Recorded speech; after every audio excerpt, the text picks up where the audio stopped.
Our son was diagnosed in 2006, just before he turned 2 years old. Our diabetes philosophy has always been about acknowledging the bad and being realistic about how diabetes can mess things up and slow us down.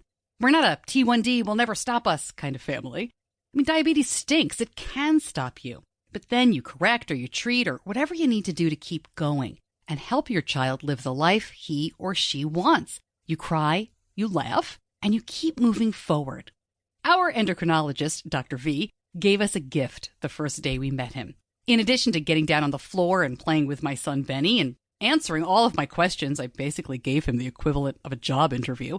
He said that we needed to realize that a lot of treating and managing diabetes was as much of an art as a science.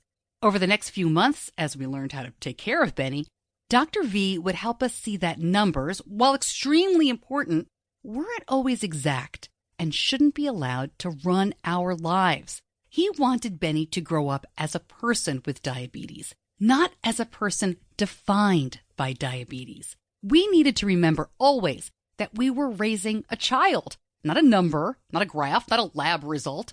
Benny would always be more than his A1C or his time in range. When I found the diabetes online community a few years later, I found not everyone was as lucky to have that guidance early on. It also seemed like the worry about numbers, the search for exact measurements, and the pursuit of perfection were cropping up more and more. Since Benny's diagnosis in 2006, I felt a shift from people talking and sharing about living well with type 1 diabetes to living perfectly with it. Was this part of the trend in parenting where we all felt like we must be perfect to be successful and raise good kids? Is it unique to diabetes, where we really do feel like we're graded on our actions? I mean, there are numbers every single day. And now with continuous glucose monitoring, every single minute. It's almost impossible not to correlate a feeling to those numbers.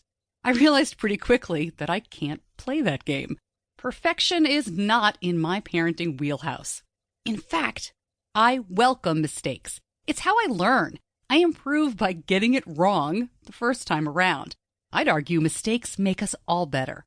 Maybe you're just starting out with a newly diagnosed child. If so, I hope this book can guide you through some basic concepts and help you recognize that while you will make mistakes, your child with diabetes can be safe and happy.